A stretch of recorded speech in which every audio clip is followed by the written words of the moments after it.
Pues Hechos capítulo 16, hermanos. Si recordarán, la semana pasada avanzamos del versículo 1 al versículo 10, donde el apóstol Pablo y ahora Silas, recuerdan que pues se separaron entre su compañero Bernabé. Bernabé se tomó a Juan Marcos y Pablo tomó a Silas como compañero de ministerio. Y fueron avanzando. Recuerdan lo último del versículo 6 al versículo 10, donde dice el versículo 6: atravesando Frigia y la provincia de Galacia, les fue prohibido. Recuerdan que el Espíritu les decía no. De una manera u otra ellos entendían: Dios no quiere ahora, en este momento, que vayamos en tal dirección a predicar el Evangelio. Y en el versículo 8 dice: y pasando junto a Misia descendieron a Troas, y se le mostró a Pablo una visión. ¿Qué fue la visión que tuvo el apóstol Pablo? Dice la Biblia, una visión de noche: un varón macedonio, es decir, un hombre que vivía en la provincia de Macedonia. Esto está al norte de Grecia. El día de hoy tuvo una visión de un varón macedonio que estaba de pie, dice, rogándole. En esa visión, este hombre le decía: pasa acá, pasa a Macedonia y ayúdanos. Versículo 10, cuando vio la visión, enseguida dice: procuramos partir para Macedonia, dando por cierto que Dios nos llamaba para que anunciáramos el Evangelio en esa región de Macedonia. ¿Cómo fue esto, hermanos? Bueno, el Espíritu Santo, algo dentro les dio convicción. Y la vez pasada les decía que muchas veces Dios cambia de dirección lo que nosotros intentamos hacer por medio de las circunstancias. Nosotros podemos planear todo, pero si Dios tiene un plan, hermanos, seamos humildes a la dirección del Señor. No seamos rebeldes. Por mucho que tú quieras hacer algo que te gusta hacer o que te va a gustar hacer, si Dios cambia de dirección por las circunstancias, en humildad tú dices: gracias, Señor, porque esto es lo que tú tenías preparado para mí, esa es tu voluntad. No hay manera de amargarse la vida, ¿cierto? ¿Quién se va a amargar la vida así? Ahora, ¿saben quién se amarga la vida? El que no está de acuerdo con eso, el que se opone.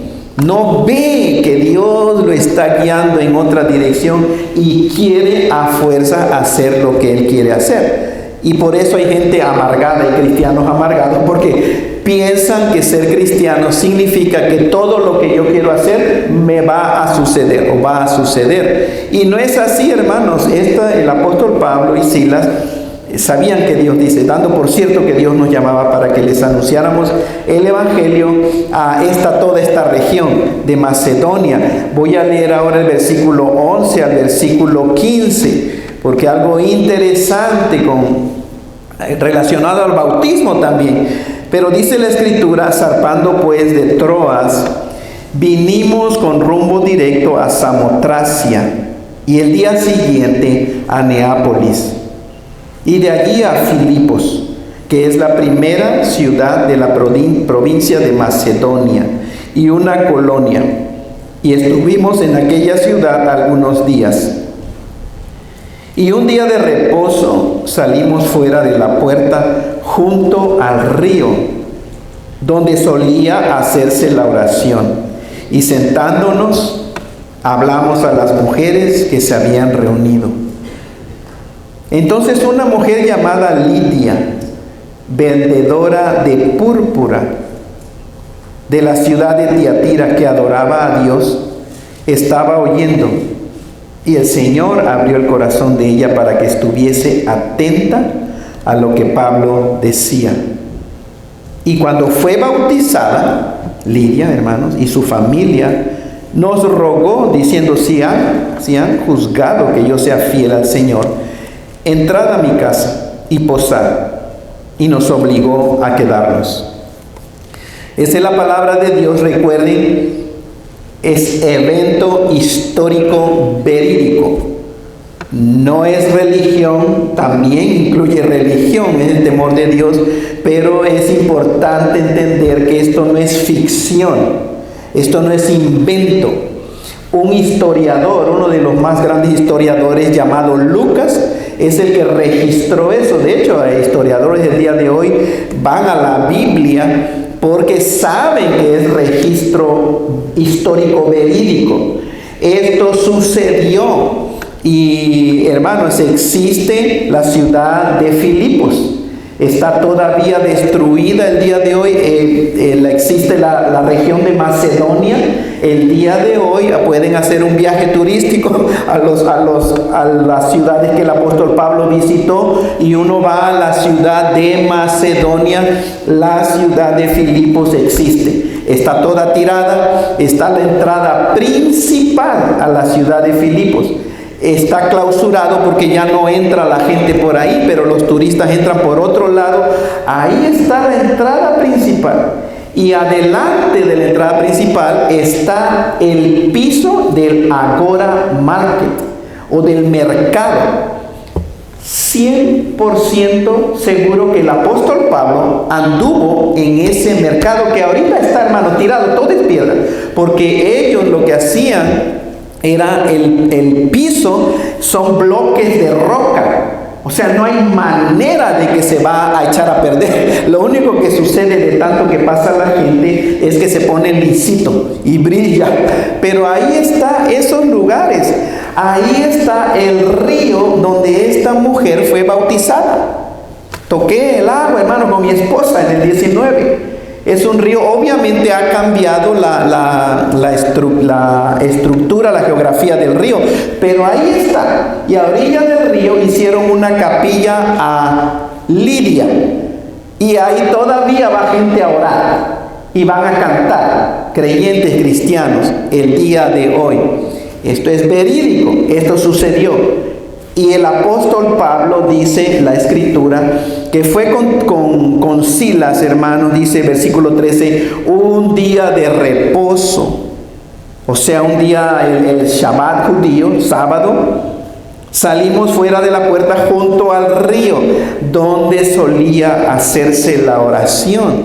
Ahora es interesante porque de acuerdo a los historiadores, Filipo era una ciudad pequeña, hermanos, y no había una sinagoga de los judíos, porque los judíos, para poner una sinagoga, sinagoga es como en la iglesia, para nosotros como el templo donde se reúnen los judíos, tenía que haber un determinado número de hombres que atendieran esa sinagoga. Entonces en ese tiempo no había sinagoga, pero había gente temerosa de Dios. ¿Qué hacía la gente temerosa de Dios? Pues practicaba de una u otra manera su religión. Y aquí, hermanos, miren, el día de hoy que celebramos al 10 de mayo, o el 10 de mayo, al Día de las Madres, ¿quiénes estaban orando? Mujeres. Un grupo de mujeres entregadas a la oración, temerosas de Dios. Eran esposas, eran mamás, tenían sus actividades, tenían su quehaceres. Pero estas mujeres daban prioridad a su vida espiritual. Si una mujer está bien en su vida espiritual, es una bendición a su esposo, aunque no fuera cristiano. Y es posible que su esposo, por el testimonio de su esposa, se arrepienta y crea en Jesucristo. Esto mismo lo enseña el apóstol Pablo en la carta a los Corintios. Pero llama la atención, hoy celebramos a las mamás, y como decía nuestro hermano Jorge, realmente, hermanas, Dios y ustedes saben todo lo que ustedes han vivido. Dios y ustedes conocen sus lágrimas, aunque tal vez nunca lo han expresado. Dios y ustedes conocen cuánto se preocupan por sus hijos, ¿cierto? Dios y ustedes, hermanas, mamás, saben muy bien cuánto se angustian por la vida de su esposo, por la vida espiritual de sus esposos. Sobre todo si tienen un esposo. La expresión del pastor Roberto, hermanos, es cabezadura y cabezón. Yo no sé, espero que a los varones no les suene feo, pero estoy siendo suave realmente. Pero Dios conoce el corazón de cada una de ustedes, hermanas. Y aquí vemos a un grupo de mujeres que tenían su grupo de oración. Cada sábado estas mujeres iban al río a orar. Ellas adoraban al Señor. Es probable de que alguien leyera alguna porción de las escrituras hebreas, pero no es precioso ver cómo la mujer desde tiempos antiguos, hermanos, siempre muestra esa disposición hacia las cosas espirituales. No estoy diciendo que no hay hombres, hermanos, que se preocupan por eso. En algunas ocasiones ha habido casos en que el evangelio ha entrado por el hombre a una familia. Y después, gracias al Señor, viene la esposa, se arrepiente, sus hijos se arrepienten, gloria al Señor. Pero en la experiencia que tengo como pastor de más de 30 años y viviendo la vida cristiana en México desde que tengo uso de razón, siempre han sido las mujeres que tienen esa sensibilidad a las cosas de Dios, al temor de Dios. Y gracias a Dios por aquellas mujeres que comienzan a dar un testimonio ejemplar y después sus esposos se arrepienten. He leído casos en que realmente hombres con corazones sumamente duros, hombres rebeldes que han insultado al cristianismo y que su esposa se ha arrepentido y que la ha insultado, la ha humillado, casi la ha amenazado con dejarla, pero después han visto el cambio de su esposa. Y este hombre específico, hermano, que recuerdo, le dijo al pastor: pastor, nada me convencía a mí de que el cristianismo era verdad. Yo no creía en Dios, pero al ver el cambio de mi esposa, realmente eso fue lo que me convenció. Y ahora yo quiero recibir a Jesucristo en mi corazón. Y esta mujer llamada Lidia, hermanos, era negociante.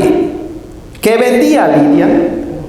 Vendía púrpura. Era una tela muy costosa. La púrpura, hermanos, la tela llamada púrpura no era algo barato. Entonces los historiadores acertadamente dicen que Lidia era una mujer negociante. Ella tenía su negocio. La púrpura, ellos los griegos bautizaban, recuerden que esto es bautizar, bautizaban la tela blanca, la bautizaban, es decir, la teñían y salía de color, de otro color. Y eso es aprovechando a hablar de lo que vamos a tener el día de hoy, me reuní con las personas que se van a bautizar. Si hay una palabra que ustedes recuerden para entender lo que significa el bautismo: nueva identidad. Nueva identidad. Eso es todo cuando vamos a presenciar en unos minutos, hermanos, los bautizos. El creyente que se bautiza tiene una nueva identidad. Ya no somos pecadores. Ningún cristiano es pecador. Ningún cristiano, bíblicamente, ningún cristiano es pecador. Y la mente de algunos de ustedes probablemente dicen: pero ¿cómo está eso, pastor? ¿Cierto? ¿Cómo está esto? Si peco, quiere decir que soy pecador. No, ese es un engaño salido del infierno, porque nuestro comportamiento no determina nuestra identidad. La identidad lo determina el nuevo nacimiento. New birth. Nuevo nacimiento, eso determina la nueva identidad. Cuando nacimos en Adán, nacimos identificados con Adán, y nuestra identidad era pecadores, aunque a veces nos portábamos bien, aunque a veces hacíamos cosas moralmente bien, Aunque a veces íbamos a la iglesia y leíamos la Biblia, nuestra identidad por el nacimiento en Adán era pecador. No importaba que se portara ese pecador muerto espiritualmente, se portara bien.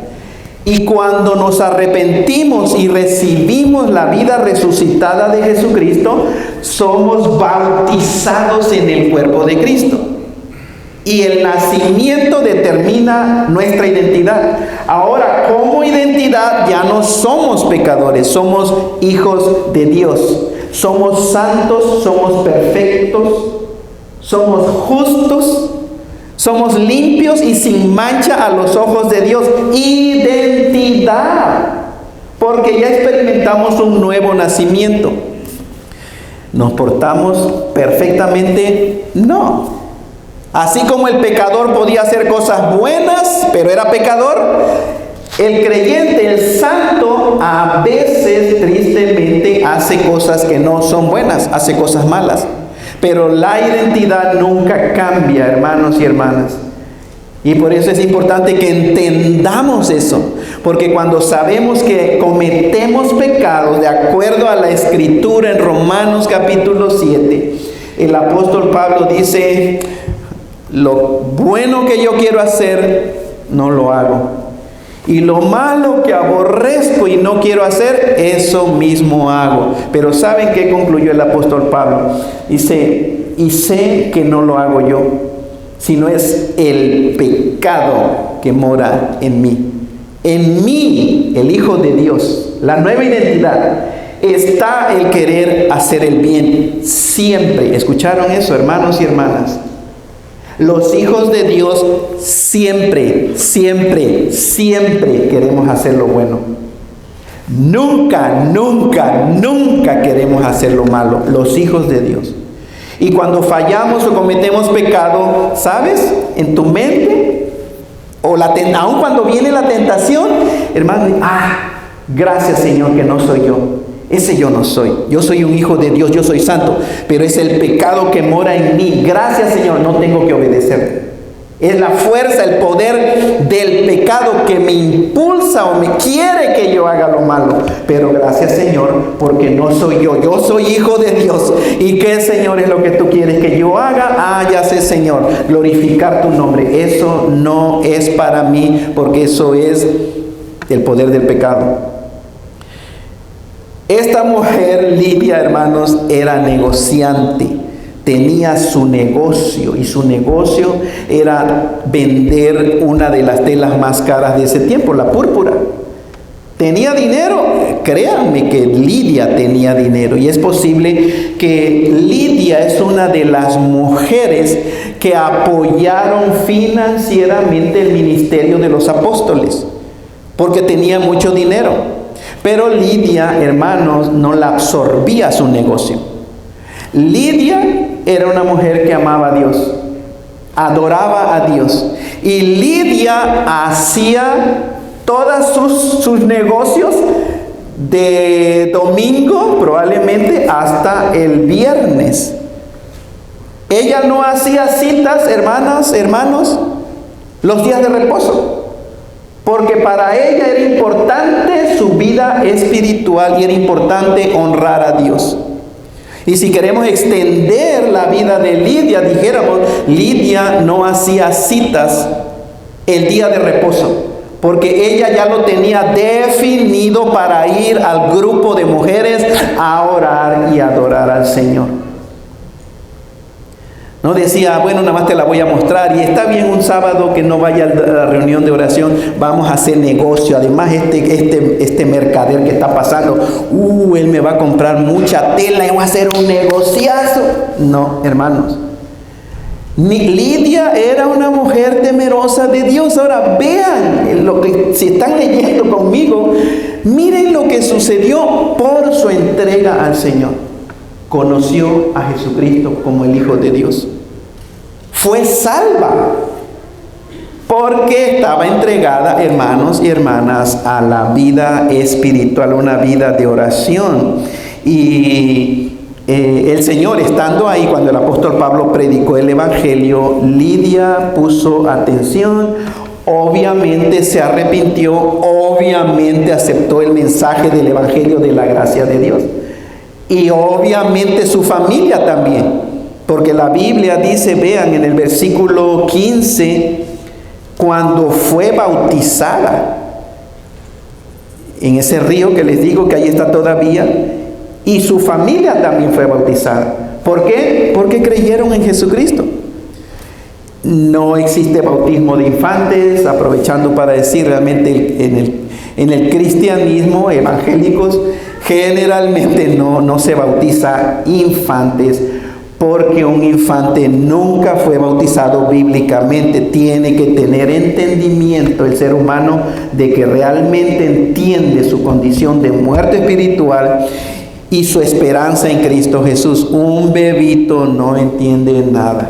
Un bebito nada más le echas agua y a veces se hace pipí ahí mero en el bautismo de infantes. Pero digo esto, hermanos, la iglesia presbiteriana es cristiana, evangélica y bautiza infantes. Pero ¿saben qué? No es porque venga en la Biblia, sino por tradición, porque vienen de Juan Calvino, del calvinismo. Ellos, de ahí salió la denominación presbiteriana. Y pobrecitos, cuando he hablado con ellos con respecto a bautismo de infantes en la Biblia, pues no tienen argumento bíblico. Lo que hacen es ir a ciertos pasajes de la Biblia y tratar de torcerlo. Pero bíblicamente, hermanos, miren quién se bautizó: Lidia.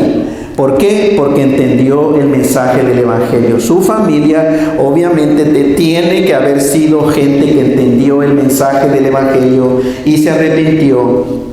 Y miren el resultado de un corazón genuinamente regenerado por el Espíritu Santo. Versículo 15 dice, nos rogó, diciendo, si habéis juzgado que yo sea fiel al Señor, entren a mi casa y quédense. Y la manera en que lo pone el apóstol Pablo, dice, nos obligó a quedarnos. No, eso es español, hermano, no sé en la versión inglés como dice, pero no crean que Lidia agarró un garrote y dijo, si no se queda ahorita, no lo obligó de esa manera, sino los animó mucho, hermano, casi les ha de haber rogado, suplicado, de que se quedaran.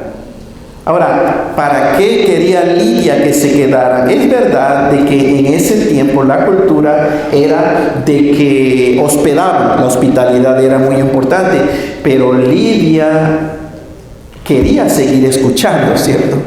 O sea, si se quedan en mi casa una noche, porque acuérdense que la noche empezaba como a las 6 de la tarde y el día siguiente, se quedaban tal vez a cenar, a platicar. Y Lidia quería seguir escuchando qué cosa el Evangelio de Cristo Jesús. Y les invitó a que se quedaran. ¡Qué precioso, hermanos! Unas mujeres entregadas a la oración. Y por esa entrega de Lidia, miren, fue salva. No solamente ella, sino también toda su familia. Y lo mostró de corazón pidiéndole a los que predicaban el Evangelio que se quedaran. Y a mí me gusta la idea de que inviten a uno que predique el Evangelio, que lo inviten a su casa. Porque Lidia los invitó también a cenar. ¿Están entendiendo, hermanos? Pero vean aquí a siervos del Señor predicando el Evangelio, lo invitaron. Lidia le dijo, quédense, pasen aquí la noche. Y ella quería escuchar más del Evangelio. Digo, miren, algo pequeño, pero es ministerio de mujeres. Es una pena cuando el día de hoy ya mujeres no se conforman con eso y ahora quieren ser pastoras, quieren ser profetisas, quieren ser apóstoles, y quién sabe qué, porque como ser una mujer normal de la congregación, como que no les es suficiente. Ahora quieren el título de pastor. Y hay gente que argumenta tanto, hermanos, mal entendiendo la Biblia, de que la mujer sí puede ser pastora y debe de ser pastora. Bíblicamente no hay manera de sostener eso, hermanos. No existe eso, y obviamente no voy a hablar de ese tema para otro día, pero miren lo que una mujer puede hacer, entregada al Señor, a la oración y servicio. ¿Servicio a quién? A los que predican el Evangelio. Les digo, Lidia era una mujer que tenía dinero, y muchos estudiantes de la Biblia creen que ella fue una de las mujeres que apoyaron mucho el ministerio del apóstol Pablo, financieramente, de los primeros cristianos. Dice el versículo 16, voy a leer del versículo 16 al 24. Un paréntesis, hermanos, hoy, olvidé decirlo antes, voy a terminar la predicación a las 2:15, ¿ok? Para proceder con los bautizos. Versículo 16. Aconteció que mientras íbamos a la oración, nos salió al encuentro una muchacha que tenía espíritu de adivinación, la cual daba, ¿cuánta ganancia a sus amos? Gran ganancia a sus amos, adivinando. Esta muchacha, siguiendo a Pablo y a nosotros, daba voces, o sea, diciendo: estos hombres son siervos del Dios Altísimo, quienes les anuncian el camino de salvación. Y esto lo hacía por muchos días, mas desagradando a Pablo, este se volvió y dijo al espíritu: te mando en el nombre del Señor Jesucristo, que salgas de ella. Y salió en aquella misma hora. No era un espíritu de Dios, le llamaban un espíritu de adivinación. La palabra era pitonisa, hermanos. De ahí viene la palabra de adivinar. Le hacían un altar a esa figura idólatra de Pitón.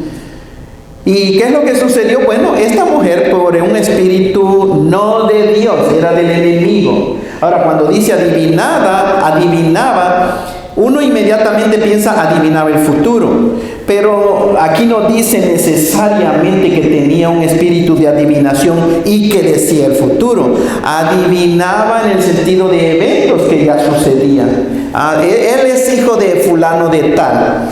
Espíritu, recuerden, un espíritu es un ser personal, pero espiritual. No tiene cuerpo, pero un espíritu tiene mente, tiene emociones y tiene voluntad. Y los espíritus pueden ver con quién está relacionado. Y adivinaba principalmente en ese sentido, lo que había sucedido en el pasado, o gente de quién era. Tú eres hijo de fulano de tal, a ti te gusta esto, tú adivinaba. Y en algunas ocasiones trataba de profetizar lo que iba a suceder también. Pero no era de Dios. No era de Dios. ¿Qué cosa decía? Estos hombres son siervos del Dios Altísimo, quienes les anuncian el camino de salvación. ¿Era o no era verdad eso? Absolutamente era verdad. Pero venía de la boca de una mujer que no era cristiana y que estaba poseída por un demonio. El día de hoy, mis hermanos, es importante ver la fuente de quien dice tales cosas. Porque hay gente cuya vida es un desastre. Y ahorita por medio del YouTube y el Internet, los pastores estamos aterrados al darnos cuenta cuánto falso existe llamado pastores. Falsos. Nadie cree que esa gente sea regenerada por el Espíritu Santo. Pero adivinen que agarran la Biblia y dicen y hablan acerca de Jesucristo. Y hablan de la salvación en Cristo Jesús. Pero ¿por qué uno se atreve a juzgar y a decir él no puede ser hijo de Dios? Porque esa misma gente niega otras cosas de la palabra de Dios. Niega totalmente. Y nadie puede oponerse a Jesucristo y a su verdadera identidad. Aquí vean, este espíritu, por medio de la mujer, son siervos de Dios Altísimo, sí. Les anuncian el camino de salvación, sí. Pero no está diciendo Jesucristo es el Hijo de Dios. Pero ¿saben los demonios que Jesucristo es el Hijo de Dios? Absolutamente. Entonces el día de hoy, mis hermanos, es importante ver la fuente de quién lo está diciendo. No nada más porque diga una declaración que sea bíblica y que sea verdad. Vamos a decir, entonces también él es mi hermano y mi hermana. Él es cristiano. No. El día de hoy les digo, sé lo que les estoy diciendo, mis hermanos. Hay gente que se pone como pastor cristiano evangélico y que está negando las cosas esenciales del cristianismo. Pero adivinen que mucha gente lo sigue. ¿Qué gente lo sigue? ¿Qué gente sigue a un pastor, entre comillas, que rechaza las cosas esenciales del cristianismo? ¿Quiénes son los que lo siguen y lo aplauden? Gente ignorante de la verdad. Gente que solamente va a la iglesia y se traga todo lo que el pastor les dice. Y que no conocen la verdad de Dios. No van por sí mismos a la Escritura para que el Espíritu Santo les revele y vean si en verdad las cosas que está diciendo ese con saco y corbata o con una túnica, ¿entienden? Para ver si es verdad. Gente engañada. ¿Quiénes se engañan? El que no conoce la verdad. El que se traga todo porque simplemente asume de que el que tiene título de sacerdote o de pastor debe haber hecho su tarea y lo que me está diciendo es verdad. Y eso estamos viendo el día de hoy. Pastores apoyando y promoviendo y defendiendo el aborto, cuando bíblicamente no hay manera, hermanos, porque científicamente abortar es asesinar. No es nada más matar, es asesinar. Pero hay pastores que lo están haciendo. Pastores que están defendiendo y promoviendo y tratando de sacar de la Biblia el comportamiento del homosexualismo, lesbianismo y ahora de transgénico. Tratando con la Biblia en la mano y dicen que son pastores y están tratando. No hay manera, hermanos. La única manera es torcer las Escrituras. La palabra de Dios es clara.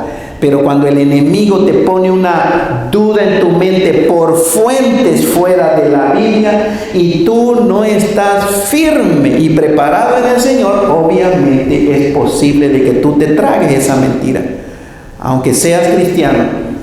Imagínense, si no es cristiano, pues más fácil se traga el ser humano la mentira, pues si no tiene un estándar de verdad, ¿cierto?